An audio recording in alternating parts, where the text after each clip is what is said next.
Hello everyone, welcome back to Gravity Rush. We're in our normal outfit again, yay! How did you get those things on your legs? Slit them up. Why would you wear that That in looks your? You see, I uncomfortable. always. Here's the Because thing. it complements the body piece. That's Yeah. that's the only reason why No, you'd but wear here's it. the thing. Like the clothes didn't really bother me. They were just kind of, it was just part of her design in the first game. Now I know they're a real thing. Like in the universe, those like yellow metal things wrapped around her legs, she actually has to like put those on every morning. Why would you do that? I mean, is it any more complicated than putting on a bracelet? No, because you have to like slide your entire leg into that. That's a lot harder, and it's if It it's also metal. seems like go pure fridge logic here for a moment, but it also seems like a really bad thing to wear if you're like manipulating gravity in a bunch of different directions very rapidly, because that's manipulating the gravity that's affecting your clothing too, and It thus could also cut off your circulation. the metal things are going to be like tugging every which direction as the gravity changes, and that's gonna cause some very obvious irritation. Let me put it this way: like Yugi's hair in Yu-Gi-Oh, like it's dumb looking, but people just kind of take it as it is because it's anime. Imagine watching a scene in a Yu-Gi-Oh episode where you actually see Yugi like styling his hair to make it look like that. That would be bizarre, right? That would Can be you Dragon imagine Ball that? Evolution. But for real though. Uh, yeah. Like, you mean spending some time to see Yugi actually styling his hair to get it the way it is? Yeah, and it's like But no, Why? Well, And I then get you- it. you- Give it- when you- I like humanizing shit Yugi like doesn't that, though. style his hair. The hairstyle is hereditary. His grandfather has it. Yeah, but that's the thing, though. But then when you realize that he has to spend an hour every morning making his hair look like He that, doesn't. because It just grows that way, like a Saiyan's hair. It's it great. grows in 3 different colors, multi-layered. Yes, his grandfather had the same hair. Or maybe they just go to the same hair salon. They don't. That's just how How do you his hair know? is. Even an old man grandpa has his hair in the same shape, even though it's all grown gray. But there's a flashback sequence where he's doing Indiana Jones bullshit in Egypt, and he's got the same hair with the same hair colors. Okay, well then maybe they've been going to the same crappy hairstylist for 60 years. Look, the reason it's all spiky, okay, is because when the manga first started, the writer, the artist Kishimoto, no, not Kishimoto. Is it Naruto. That's Naruto.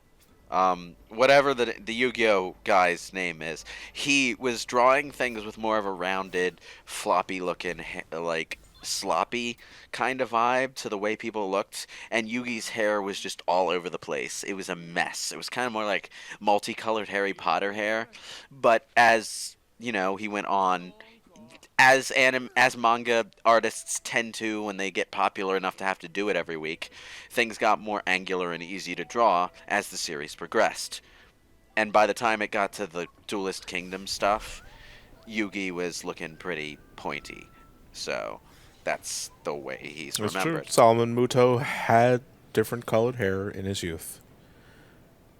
I'm surprised. Although it you looks like the remember what front part name of is. his hair. No, I didn't. I looked up Grandpa Moto, and it gave me Solomon Moto. I was like, oh, right, his name is Solomon. Well, he's kind of stuffed it all into an Indiana Jones hat, so. Yeah, Which- but you can, like, the back of his hair is gray, the front is blonde, so the blonde part of the front hair is the last thing to go gray. How do you wear a hat with that hairstyle? With considerable effort. Okay. More evidence that it's just the way his hair grows in. But, well, at least we can confirm, though, that Noctis from Final Fantasy 15 does indeed style his hair so that it's pointed up, because when he gets older, he stops doing it, and it just sort of flops down. Yeah, it just flops down. Yeah. You see, that's actually one thing about the Final Fantasy VII remake that I don't know how much I like, is that Cloud's hairstyle actually looks like it could happen in real life, which, I mean, I don't know. It's a little more ridiculous compared to Advent Children, because Advent Children tried to play it straight, where it was stylized, but realistic. Yeah, I don't really like the Advent Children. Children's... Neither do I. Advent Neither Children do I. didn't just do that, though. It also changed, like, the orientation of the hair so that it was pointed back so that it looked more like it was normal-ish. It was weird. Yeah. Yeah. Because, I mean, it's like, but the remake, I mean, it looks closer to it being just the block cheese that it was on the PlayStation Yeah, one. it's just smaller, really. They just changed the size to make it look normal. And that's not even a new thing. It's how they've designed younger Cloud whenever he's appeared in a spin-off. Whoop. There we go. Now let's see. Well, so is this whole mission? Oh, it's the tutorial. But so she, It's just the gravity control tutorial. but you know, in Final Fantasy VII Remake, I'm really disappointed that they didn't even bother, even in Advent Children, trying to make Sephiroth's hair look the way it did in game, where it's just like this arc that like flows off the front of his face, you know, in like frickin' McDonald's arches forward. Instead, they just have him have these big curtains of hair, which, you know, makes more sense, but I'd like to see them at least attempt to do the arches. what's the name of the pointy thing sticking out of the hair? The Hagao or whatever? No, I don't think that's what it is. I think that's a different word entirely. I don't know the proper. I don't know the proper. I'm term gonna for look it up One right of now. the okay, it's like one of it. It's like it sounds very close to the. It's one of them is the orgasm face in hentai. I'm and pretty one of sure them what is you the said pointy- was the orgasm. The other one's like the little floop of hair All that right, pops out the of anime idiot characters. hair. Let me see. What's the word for the idiot hair? The idiot hair is called ahoge. Okay, and the other one is the. You anime pronounced it hentai wrong. face. Yes, you pronounced it.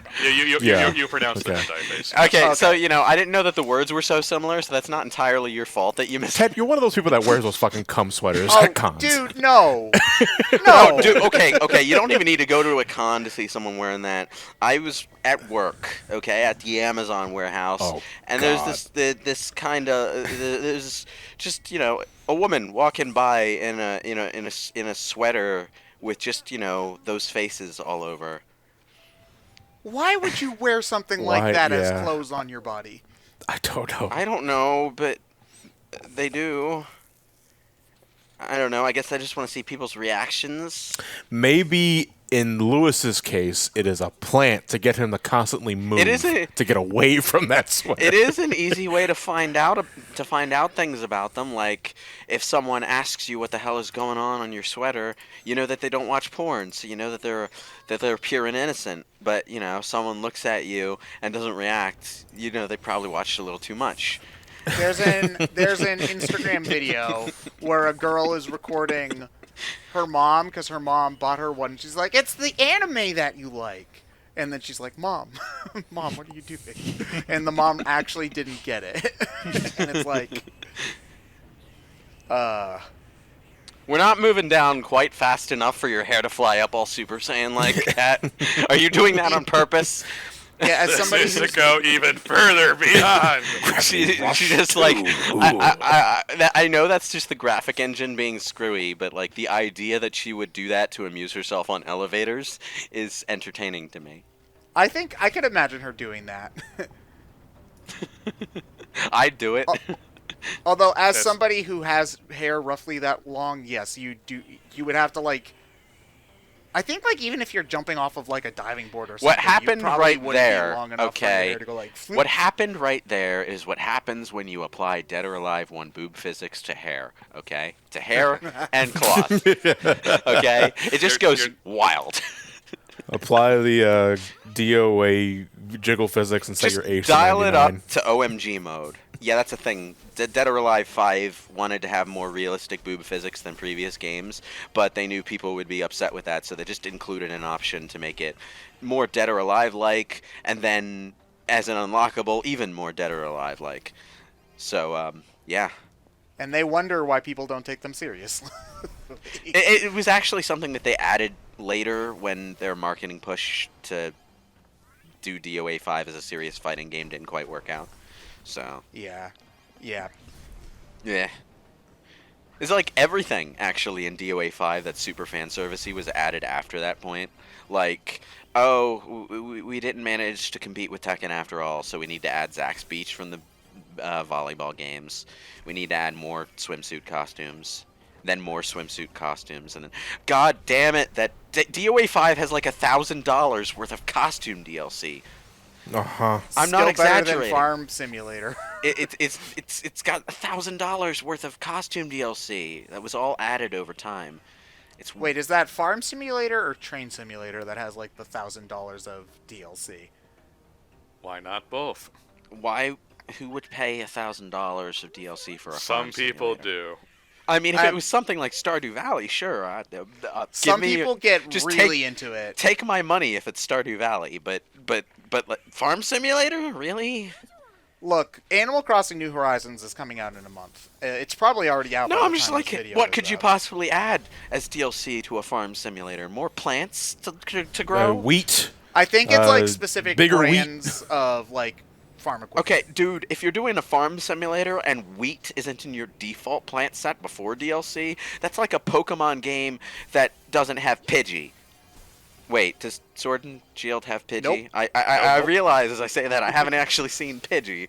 Well, they have more interesting birds that stand in for Pidgey. You know, the Corvisquires and Yeah, Corviknights. Wingle, the one everybody likes way more, right? I was talking about the one that turns into Corviknight. I don't remember the first evolution of it, but it's actually Rookidee. That's the one. Yeah, I actually like Rookidee quite a bit. I just wish they'd actually animated the flying taxi instead of just made it making a load screen. Well, actually, that's not something I mind so much because in Pokemon, when you're flying around. Oh, I don't mean it's- like for an animation that you only that you see every time you do it. I mean like just like at one point, I'd like to see the flying taxi like flying overhead or something. Like in the world. You never see the flying taxi. You never see the Corviknight with the taxi attached to it. You see the drivers, some of them are trainers that you can fight, and you see Corviknights hanging around sometimes, but you don't actually see the taxi. It's weird. Does the cat give you extra kicking power then? Or just the ability to fly? Because it seemed Basically like you fly. needed to use industrial strength drills. The to cat break gives you these the guys. ability to land on your opponent's faces with your feet very hard because you always land with your feet. It's a cat thing. I'm pretty sure that's a myth, but whatever. Ooh. I mean, I'm sure if you take 10,000 cats and throw them off of 10,000 ladders, eventually one of them won't. I'm gonna but- say Or like do the this video I saw like ages ago where someone takes the idea of cats always landing on their feet and Toast always landing butter side down. Oh yeah, they put the And toast butter side up on the they create cats. perpetual energy because it just spins in midair. no. What you need to do is you need to put butter on the cat's head. And No, because it specifically has to be butter side on the toast. no. Well, tape it to the cat's That's what head. they did. Wait, what? That's what they did. They did? That's what they did in the video. So it's The joke is that they put it on the cat, and then they try to drop it, and it can't decide which side it lands on, so it just spins in midair and creates perpetual energy. so it's like so it becomes a Sonic the Hedgehog homing attack loop. Okay.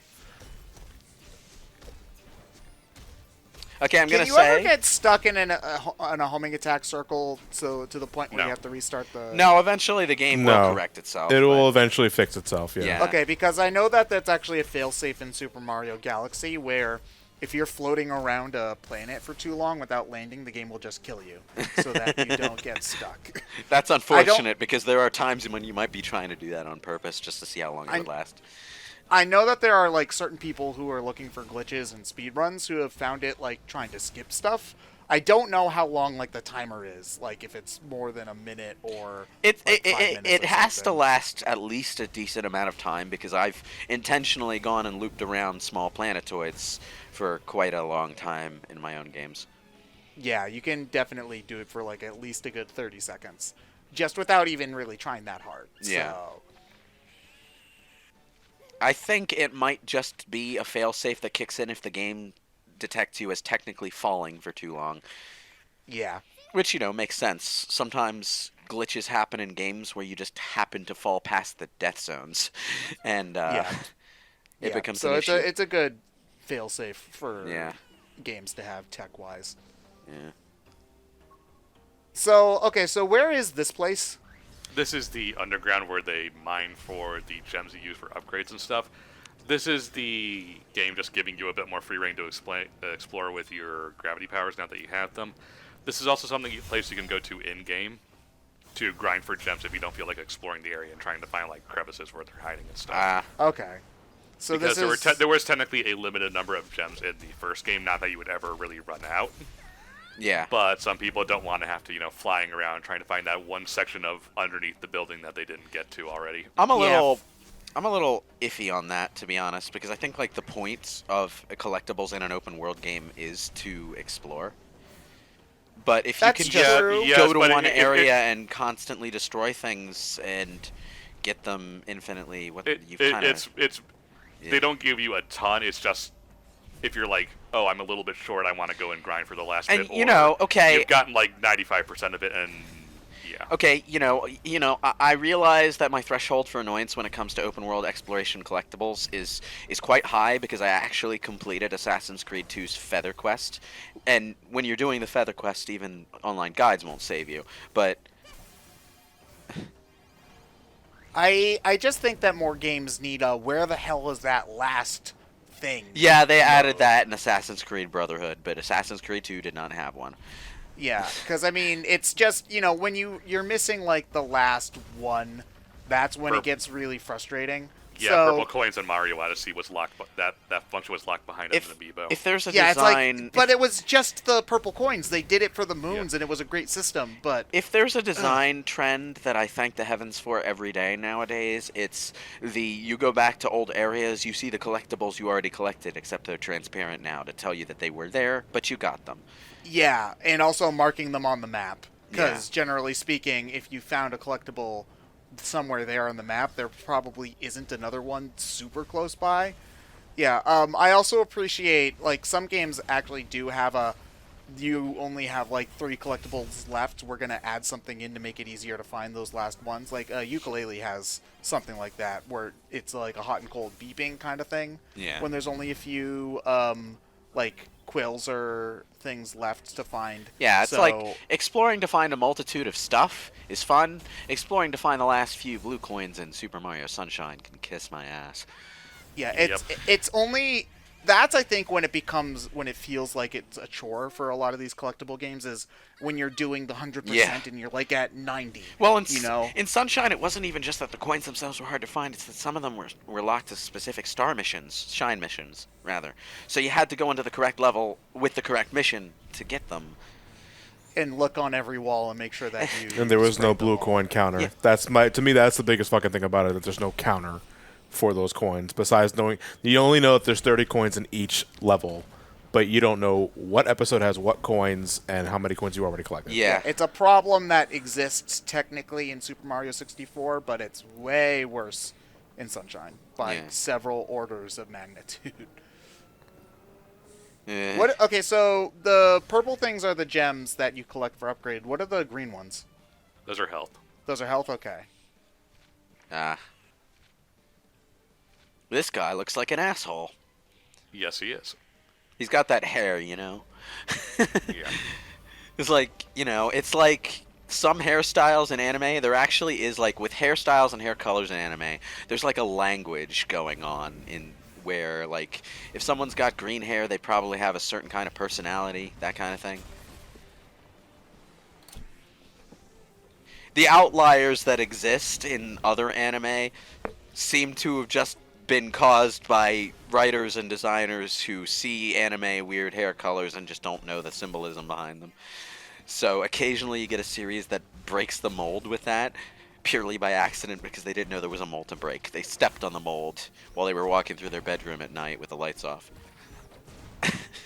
Stepping over the lines while wearing a blindfold. They tripped over their laundry basket and broke the mold with their face on the way down. That sounds painful. It is. But for the most part, anime does have, like, this sort of symbolism stuff going on with hair. It's weird. Sometimes, not all the time. What does this guy remind me of? I think of the dark guy of villains in Sonic Oh, Unleashed. I'm thinking Resident Evil 2 here.